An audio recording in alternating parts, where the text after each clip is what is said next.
Assalamualaikum warahmatullahi wabarakatuh. Halo semuanya, hari ini saya mau ajak teman-teman jalan-jalan sejenak, bukan ke tempat wisata tapi ke dunia geografi. Kita akan kenalan lebih dekat dengan kota Palu, ibu kota dari Provinsi Sulawesi Tengah lewat kacamata geografi. Kenapa sih Palu? Karena Palu punya banyak hal menarik, mulai dari kondisi alam yang unik, budaya yang kaya, sampai fenomena geologi yang luar biasa. Yang bikin tambah seru, kita bakal bahas ini semua lewat material geospek dan 10 konsep geografi. Seperti kata Bintarto, tahun 1989. Geografi adalah ilmu yang mempelajari hubungan sebab akibat antara kehidupan bumi dan kehidupan manusia. Nah, dari situlah kita bisa tahu kenapa Palu bisa sekali itu dan kenapa Palu bisa punya nama panjang dan kenapa banyak gempa di sana. Oke, kita mulai dari dasar dulu ya. Sebenarnya material geosfer itu sebenarnya apa sih? Sederhananya, geosfer adalah lapisan-lapisan penyusun bumi yang saling berhubungan. Ada 5 bagian penting. Yang pertama ada litosfer, yaitu lapisan batuan dan tanah. Kedua ada atmosfer, yaitu lapisan udara. Ketiga hidrosfer, semua perairan di bumi. Dan keempat biosfer, yaitu tempat hidup makhluk hidup. Yang kelima antroposfer, yaitu ruang kehidupan manusia. Nah, kalau kita lihat di kota Palu, semua unsur ini kelihatan banget. Ada pegunungan dan lembah Palu itu bagian dari litosfer. Udara panas dan kering termasuk atmosfer, dan Teluk Palu dan Sungai Palu itu hidrosfer. Terus hewan endemik seperti Gunung Maleo dan Anoa itu termasuk biosfer, dan tentu aja aktivitas manusia di kota dan pesisir yaitu antroposfer. Jadi Palu itu kayak miniatur bumi versi geosfer. Sekarang kita bahas objek material geografi, alias hal-hal yang bisa kita amati di permukaan bumi. Ada 3 bagian penting. Yang pertama ada letak, iklim, dan suhu. Secara astronomis, Sulawesi Tengah berada di antara 0 derajat 30 menit sampai 3 derajat 45 menit lintang selatan dan 190 derajat 30 menit sampai 120 derajat 22 menit bujur timur. Letak ini bikin kota Palu punya iklim yang agak beda dibanding wilayah Indonesia lainnya, yaitu tropis kering. Menurut BMKG tahun 2023, suhu Palu bisa mencapai 33 derajat Celcius siang hari, dan rata-rata curah hujannya cuma sekitar 900 mm per tahun. Itu sebabnya vegetasi di sekitar kota didominasi oleh semak dan tanaman kelor, bukan hutan lebat seperti daerah tropis lainnya. Uniknya lagi, karena kota ini diapit pegunungan, suhu malamnya bisa turun drastis. Siang panas, malam sejuk, kombinasi yang khas banget buat kota Palu.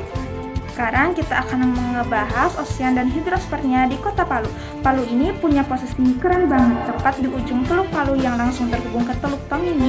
Dari sini banyak masyarakat menggantungkan hidup di laut, yaitu menangkap ikan, jadi nelayan, atau membuka warung ikan bakar di pesisir. Selain itu, Palu juga dialiri Sungai Palu dan Sungai Gumbasa. Airnya dipakai untuk irigasi pertanian dan kebutuhan sehari-hari.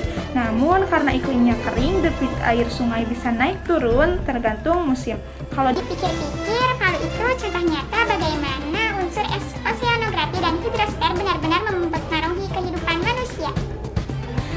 ketiga, kita bakal ngebahas biogeografinya kota Palu, yaitu flora dan fauna. Nah, kalau bicara soal flora dan fauna, Palu masuk wilayah Wallacea, yaitu zona peralihan antara benua Asia dan Australia. Menurut KLHK tahun 2023, di daerah ini kita bisa menemukan hewan-hewan unik seperti anoa, babi rusa, dan burung maleo. Burung maleo ini unik banget karena menetas dari panas pasir vulkanik. Untuk tumbuh-tumbuhan ada kelor, aren, dan kelapa, serta hutan tropis di daerah pegunungan. Flora dan fauna ini mencerminkan betapa kayanya keanekaragaman hayati di Palu dan sekitarnya. Nah, sekarang kita masuk ke inti utama, bagaimana 10 konsep geografi bisa menjelaskan kondisi kota Palu. Yang pertama ada lokasi. Lokasi Palu ada di Teluk Palu dan diapit pegunungan Gawalise. Lokasi ini strategis tapi juga rawan gempa karena ada patahan Palu Koro. Kedua, kedua, ada jarak. Palu berdekatan dengan Sigi dan Donggala, jadi aktivitas ekonomi dan sosialnya sangat saling terhubung. Ketiga, keterjangkauan. Daerah pesisir mudah dijangkau tapi pegunungan agak sulit karena kondisi jalan dan topografi. Keempat, pola. Permukiman di Palu membentuk pola memanjang mengikuti garis pantai dan sungai. Kelima, morfologi. Bentuk wilayahnya berupa lembah panjang yang diapit pegunungan. Ini bikin Palu indah tapi juga rentan bencana likuifaksi. Keenam, aglomerasi. Semua pusat kegiatan mulai dari pemerintah, ekonomi, hingga pendidikan terkonsentrasi di kota. Ketujuh, nilai guna. Wilayah pesisir punya nilai ekonomi tinggi untuk perikanan dan pelabuhan, sedangkan pegunungan cocok buat pertanian. Kedelapan, diferensiasi area. Setiap wilayahnya punya ciri berbeda, pesisir panas, lembah padat, pegunungan sejuk, dan hijau. Kesembilan, interaksi dan interdependensi. Warga Palu saling bergantung dengan daerah sekitar. Palu juga dapat hasil pertanian dari Sigi dan daerah lain dapat hasil laut dari Palu. Kesepuluh, keterkaitan ruang. Semua unsur ini saling terhubung. Patahan, sungai, lembah, dan manusia membentuk sistem ruang khas Palu. Keunikan alamnya, Palu juga punya budaya dan tradisi yang khas banget. Yang pertama ada pakaian adat. Pakaian adat di kota Palu yaitu suku Kaili sebagai suku asli Palu punya pakaian adat baju gembe untuk perempuan dan baju koje atau buya untuk laki-laki. Warnanya cerah, terbuat dari tenun bomba Kaili dan sering dipakai dalam acara adat atau pernikahan. Kedua ada lagu daerah. Lagu daerah terkenal dari Palu adalah Tope Gugu yang berarti ajakan untuk bekerja keras dan saling membantu. Ada juga Tondo Kadang Kangkung yang menggambarkan cinta terhadap kampung halaman. Nah, sebelum kita lanjut ke materi selanjutnya, kita dengerin sama-sama dulu yuk lagu daerah Sulawesi Tengah. Cekidot.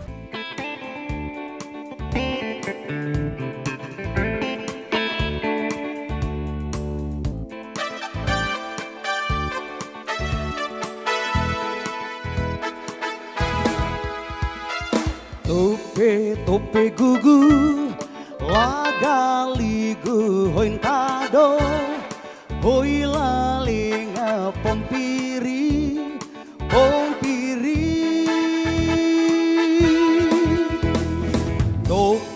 tope gugu lagaligu hointado hoi lalinga pompiri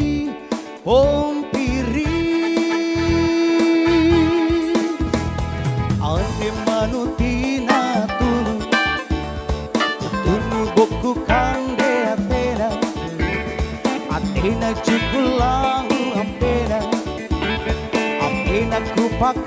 ku patente lau ambe jarani kau beloti nai ala makan cara ria senai topa malajong pulong mada pada padong konai lawe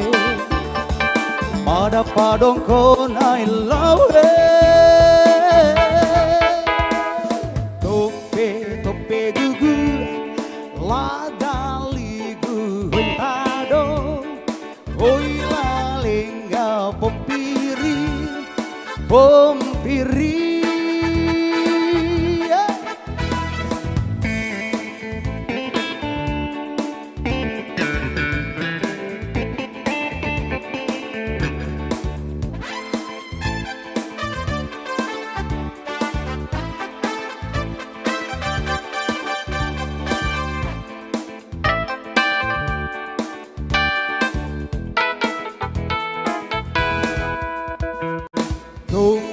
tope gugu ladaligu hointado hoi lalenga pompiri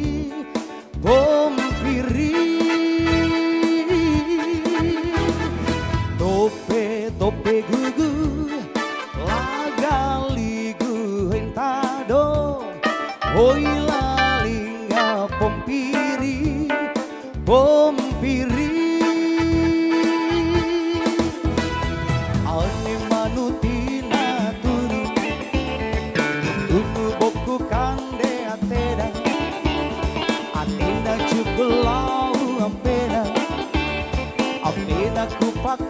ku patente lau ambi jarani kau beloti nai ala kancara ria senai topang topang malajong pulung mada padong konai lawe mada padong konai lawe tope gugu lagali hentado oi lalinga pompiri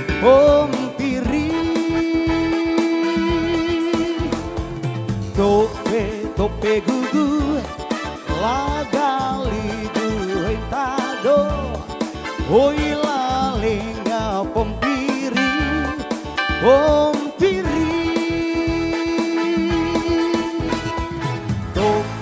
tope gugu lagaligu hointado hoi lalinga pompiri